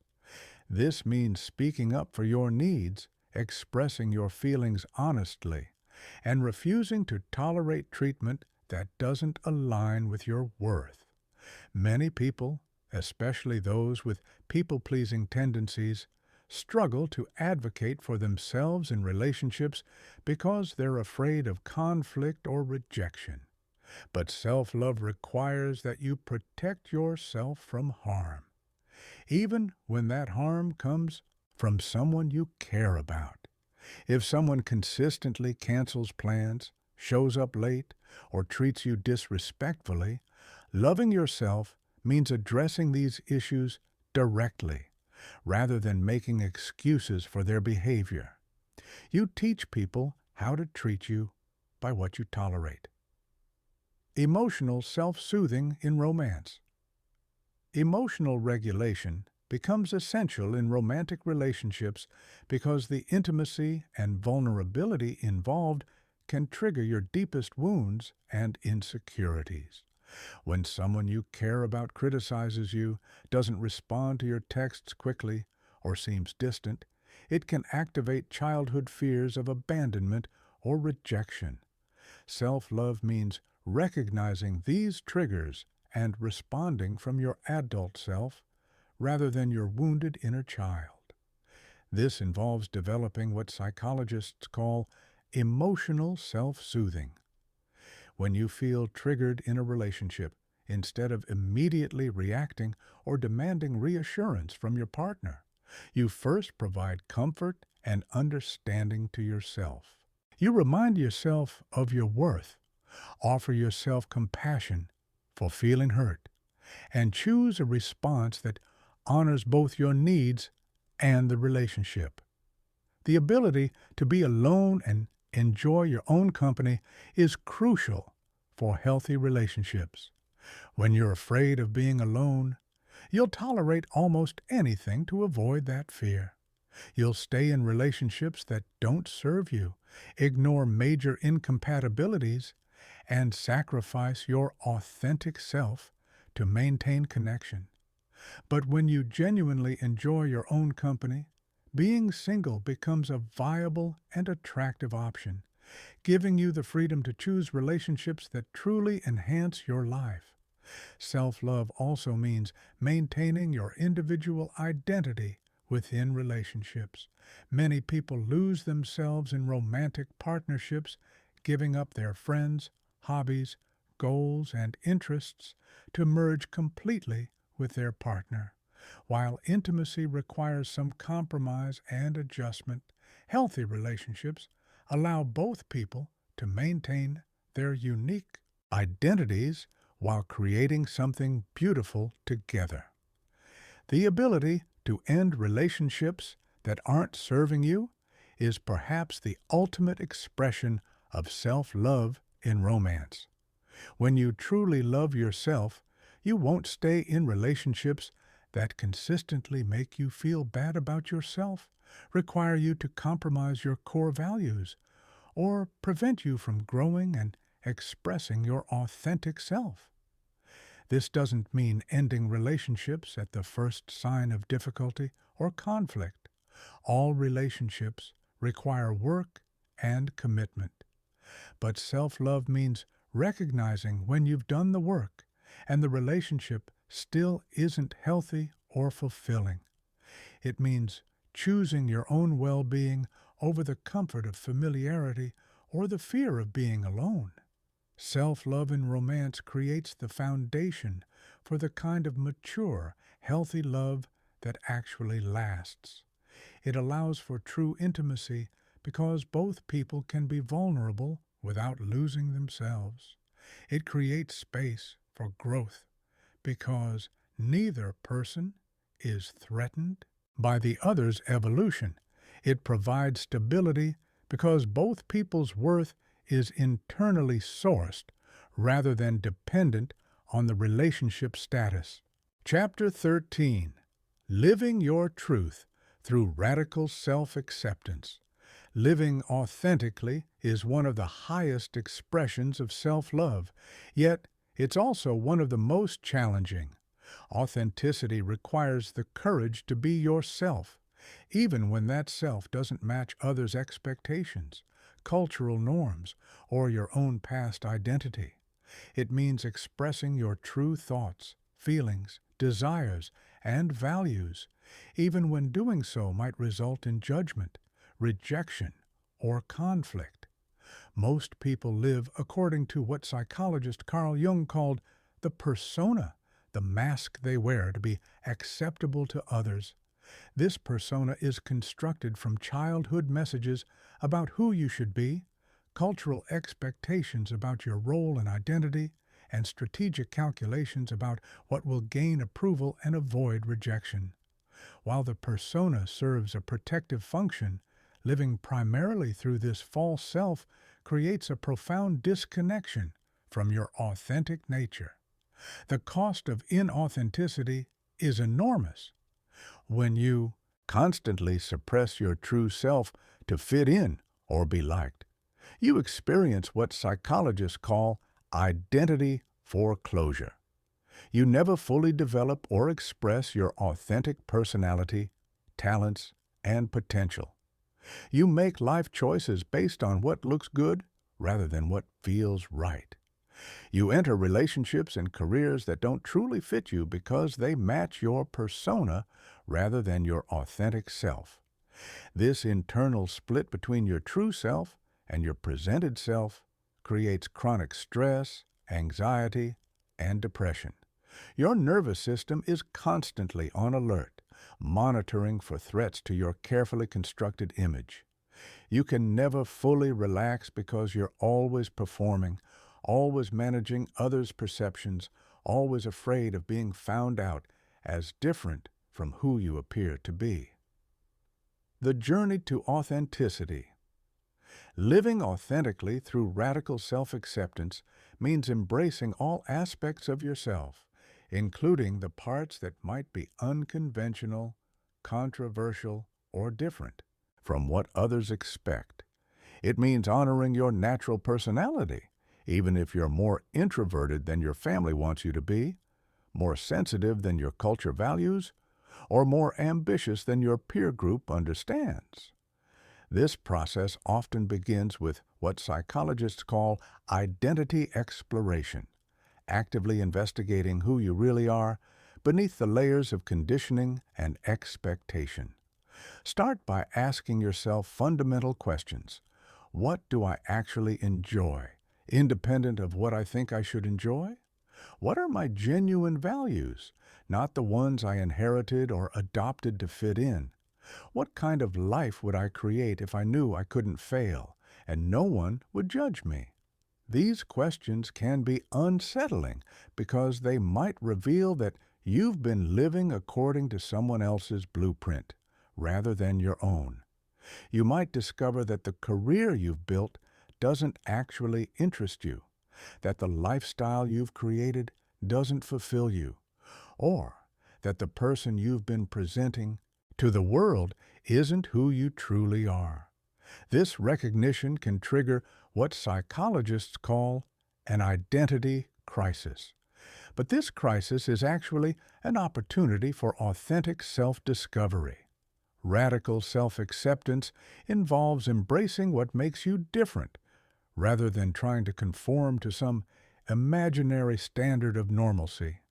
Your quirks, unusual interests, unconventional perspectives, and unique way of seeing the world aren't problems to be fixed. They're gifts to be celebrated. The very things that make you different are often your greatest strengths and the source of your unique contribution to the world. This acceptance extends to your emotional nature as well. Maybe you feel things more deeply than others, or perhaps you process emotions differently. Maybe you need more alone time to recharge, or you thrive on social connection in ways that seem excessive to others. These aren't character flaws. They're aspects of your authentic nature that deserve respect and accommodation. Speaking your truth. Living authentically also means expressing your truth even when it's uncomfortable or unpopular. This might involve setting boundaries with family members who want you to be someone you're not, pursuing career paths that don't match others' expectations, or sharing opinions that differ from your social group's consensus. Each act of authentic expression strengthens your relationship with yourself and attracts people who appreciate the real you. The fear of rejection often prevents authentic expression, but radical self-acceptance helps you realize that rejection based on your authentic self is actually a gift. When people reject the real you, they're doing you a favor by revealing their incompatibility with your authentic nature. This allows you to invest your time and energy in relationships and opportunities that truly align with who you are. Authenticity also requires what Brené Brown calls shame resilience, the ability to move through shame without being paralyzed by it. Shame tells us that we're fundamentally flawed and unworthy of love and belonging. It attacks our identity rather than our behavior, saying, "I am bad," rather than, "I did something bad." Shame thrives in secrecy, silence, and judgment, and it's often triggered when we express our authentic selves. Building shame resilience involves recognizing shame when it arises, reaching out for support rather than isolating, and speaking about your experience rather than suffering in silence. It means normalizing your human imperfections and recognizing that everyone has aspects of themselves they struggle to accept. Living authentically also means aligning your life choices with your values rather than external expectations. This involves making decisions about career, relationships, lifestyle, and goals based on what truly matters to you rather than what will impress others or meet cultural standards of success. You might choose a lower paying job that fulfills you over a high paying one that drains you. You might prioritize creativity over security or relationships over achievement. These choices often require courage because they might disappoint others or diverge from conventional paths. The ripple effect. The paradox of authentic living is that while it might initially result in some rejection or conflict, it ultimately attracts deeper, more satisfying relationships and opportunities. When you're genuinely yourself, you attract people and situations that appreciate your authentic nature. You stop wasting energy on relationships and pursuits that require you to be someone you're not. Living authentically through radical self-acceptance is ultimately an act of service to the world. When you fully embrace and express your authentic self, you give others permission to do the same. You become a living example of what's possible when someone has the courage to be genuinely themselves. Your authenticity becomes a gift that inspires others to discover and express their own true nature. Chapter 14, The Compound Effect of Self-Love Over Time. Understanding the compound effect of self-love is crucial for maintaining motivation during the inevitable challenges of personal transformation. Like financial investments that grow exponentially over time, small daily acts of self-love accumulate to create profound changes in your life, relationships, and overall well-being. The key is recognizing that self-love isn't just about feeling better in the moment, it's about creating a trajectory that gets better and better as time passes. In the beginning stages of developing self-love, the changes might feel subtle or even imperceptible. You might practice self-compassion for a few weeks and not notice dramatic shifts in your confidence or life circumstances. This is where many people give up, thinking that self-love practices aren't working or aren't worth the effort. But this initial phase is like planting seeds. The growth is happening underground, building root, systems that will eventually support enormous transformation. Neural rewiring. Over time, the compound effect works through neuroplasticity, your brain's ability to rewire itself based on repeated experiences. Every time you choose self-compassion over self-criticism, you strengthen neural pathways associated with self-acceptance. Every time you set a healthy boundary, you reinforce circuits related to self-respect. Every time you practice authentic expression, you build networks supporting genuine confidence. These neural changes start small but accelerate over time. After several months of consistent self-love practices, you'll notice that self-compassion becomes more automatic. Negative self-talk naturally decreases while positive self-regard increases. Your default emotional state shifts from anxiety and self-doubt to calm confidence. These internal changes then begin to manifest in external circumstances. The first area where you'll typically notice the compound effect is in your decision-making. When you love yourself, you naturally make choices that support your well-being and growth. You might start eating healthier, exercising regularly, or pursuing learning opportunities. You begin saying no to commitments that drain you and yes to experiences that energize you. Each better decision creates better outcomes, which reinforces your sense of self-worth and leads to even better decisions.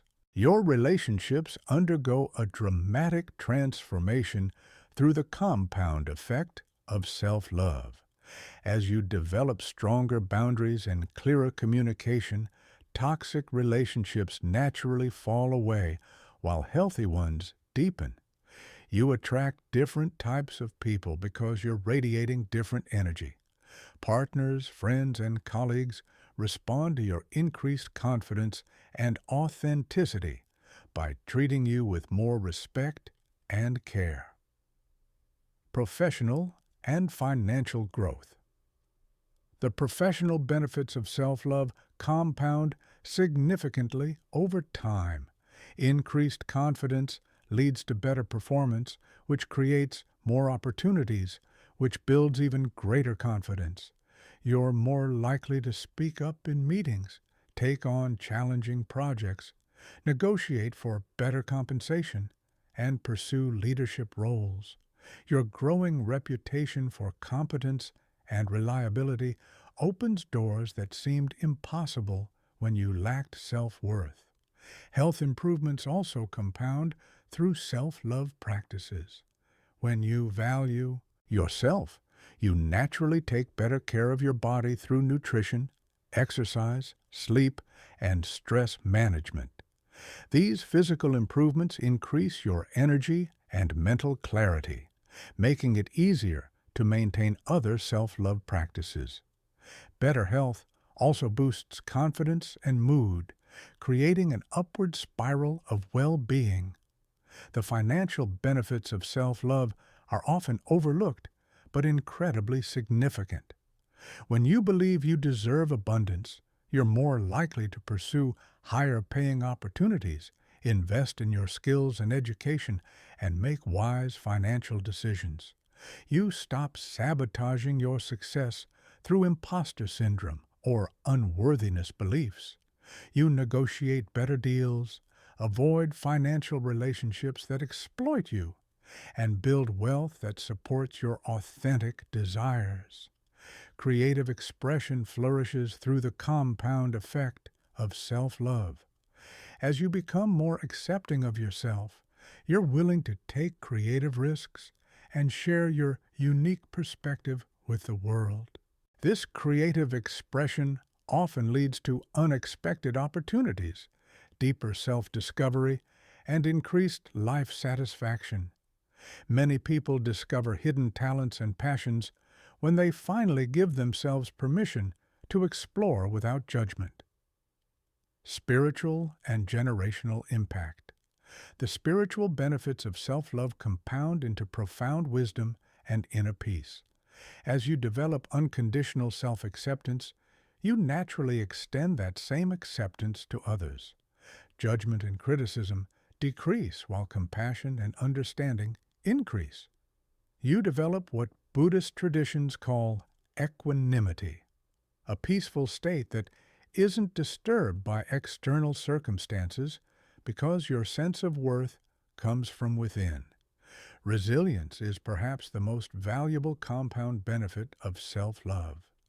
Each challenge you navigate with self-compassion strengthens your confidence in your ability to handle future difficulties. You develop unshakable faith in your capacity to recover from setbacks, learn from failures, and adapt to change. This resilience becomes a tremendous competitive advantage in every area of life. The generational impact of self-love creates perhaps the most meaningful compound effect. When you love yourself, you model healthy self-relationship for your children, family members, and community. You break cycles of self-criticism and shame that might have been passed down through generations. Your self-love becomes a gift that ripples out to everyone whose life you touch. The compound effect also works in reverse, which is why early intervention in self-love practices is so crucial. Years of self-criticism and self-rejection create compound damage to your confidence, relationships, and life outcomes. The longer you wait to develop self-love, the more damage you'll need to heal and the longer it will take to see positive results. This is why consistency matters more than intensity in self-love practices. Small daily acts of self-compassion are more powerful than occasional dramatic gestures of self-care. 5 minutes of daily self-appreciation creates more transformation than a monthly spa day if the rest of your internal dialogue is harsh and critical. Understanding this compound effect helps you stay motivated during difficult periods when progress feels slow or non-existent. Trust that every act of self-love is building toward something beautiful. Even when you can't see immediate results, your future self will thank you for every moment you chose compassion over criticism, authenticity over performance, and self-care over self-neglect. Chapter 15. Becoming Your Most Loved Self. You've reached the final chapter of this transformation, but this isn't an ending. It's a graduation into a new way of being. Everything you've learned about self-love is meaningless unless you integrate it into your daily life and become someone who consistently loves themselves more than anyone else. This final chapter is about embodying everything you've discovered and stepping fully into your power as someone who is unshakably committed to their own well-being and growth. Becoming your most loved self means that self-love is no longer something you practice occasionally when you remember or when you're feeling particularly motivated. It becomes your default way of operating in the world. Self-compassion becomes as natural as breathing. Setting boundaries becomes automatic. Authentic expression becomes effortless. You've rewired your brain so thoroughly that loving yourself is simply who you are, not something you have to work at. This transformation doesn't happen overnight, and it doesn't mean you'll never have moments of self-doubt or self-criticism. What it means is that these moments become brief exceptions rather than your normal state. When negative self-talk arises, you notice it quickly and redirect it with compassion. When you make mistakes, you recover faster because your self-worth isn't dependent on perfection. When others criticize or reject you, it doesn't devastate you because your foundation is solid, operating from abundance. Your most loved self operates from abundance rather than scarcity. You give love freely because you have an endless supply within yourself. You pursue opportunities from excitement rather than desperation. You make decisions based on what aligns with your authentic self rather than what will gain approval. You attract success naturally because you're no longer blocking it with unworthiness beliefs. The relationships in your life reflect this transformation. You're surrounded by people who appreciate and celebrate your authentic self because you've stopped tolerating those who don't. You communicate clearly and directly because you're not afraid of your own truth. You support others' growth and success because their achievements don't threaten your sense of worth. You create the kind of love and connection you once desperately sought from others. Your career or life purpose flourishes when you become your most loved self because you're finally willing to pursue what genuinely excites you rather than what seems safe or impressive. You take calculated risks because you trust your ability to handle whatever outcomes arise. You express your unique gifts and perspectives boldly because you know they have value. You create work that feels like play because it's aligned with your authentic nature. The daily life of your most loved self looks different from your old patterns. You wake up with appreciation for another day to express your potential rather than anxiety about what might go wrong. You make choices throughout the day that honor your needs and values. You speak to yourself with the same kindness you'd show a beloved friend. You end each day with gratitude for your efforts and growth rather than criticism for your perceived shortcomings. Handling challenges with grace. Your most loved self handles challenges with grace and wisdom.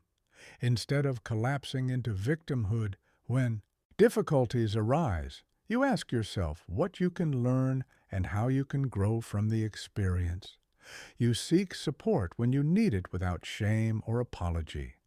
You take responsibility for your role in creating your experiences without sliding into self-blame. You bounce back from setbacks faster because your resilience is built on a foundation of self-love. The physical health of your most loved self improves naturally because you value yourself enough to care for your body properly. You eat nourishing foods because you deserve good nutrition. You exercise regularly because you enjoy feeling strong and energetic. You get adequate sleep because you prioritize your well-being. You seek medical care when needed because your health matters to you. Your emotional life becomes richer and more stable when you're living as your most loved self. You experience the full range of human emotions without judgment, knowing that feelings are temporary visitors that carry important information. You can express emotions appropriately rather than suppressing them or exploding with them. You comfort yourself during difficult times rather than adding self-criticism to your pain. The mental clarity of your most loved self is remarkable. Your mind is no longer cluttered with constant self-criticism and worry about others' opinions. You can focus deeply on what matters to you because you're not distracted by internal conflict. You make decisions more quickly and confidently because you trust your judgment. You learn and grow continuously because you're not afraid of making mistakes. Your unique contribution. Your most loved self contributes to the world in meaningful ways because you're operating from your authentic gifts and passions rather than trying to be someone you're not. Your unique perspective and talents flow naturally into service that feels fulfilling rather than draining. You make a difference simply by being yourself fully, giving others permission to do the same. The legacy of your most loved self extends far beyond your individual life. Your children, if you have them, learn what healthy self-relationship looks like by watching your example. Your friends and family members are inspired to treat themselves with greater kindness because they see what's possible. Your colleagues and community members benefit from your authentic presence and contribution. This is your invitation to step fully into this version of yourself, starting right now. You don't need to wait until you've perfected self-love or overcome every insecurity. Your most loved self is available to you in this moment. You can choose self-compassion over self-criticism right now. You can set a boundary that honors your worth today. You can express your authentic truth in your very next conversation. The world needs you. The world needs your most loved self. It needs your unique gifts, your authentic perspective, and your full presence. It needs the love that flows naturally from someone who has learned to love themselves completely. It needs the example you provide of what's possible when someone commits fully to their own growth and well-being. Remember that becoming your most loved self is not a destination, but a way of traveling. There will always be new levels of self-love to discover, new aspects of yourself to accept, and new ways to honor your growth and potential. The journey never ends, but each step becomes more joyful as you learn to walk it with love, compassion, and appreciation for yourself. You now have everything you need to love yourself more than anyone else.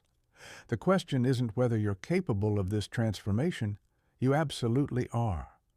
The question is whether you're willing to commit to yourself with the same dedication you've given to others. Are you ready to become your own greatest love story? Are you ready to live as your most loved self? The choice is yours, and the time is now. Your most loved self is waiting for you to step forward and claim the life that loving yourself makes possible. Everything you've ever wanted begins with learning to love yourself more than anyone else. This is not the end of your journey. It's the beginning of your greatest adventure, the adventure of falling deeply, madly, completely in love with yourself, and from that love, creating a life that is truly, authentically, magnificently yours. Welcome home to yourself.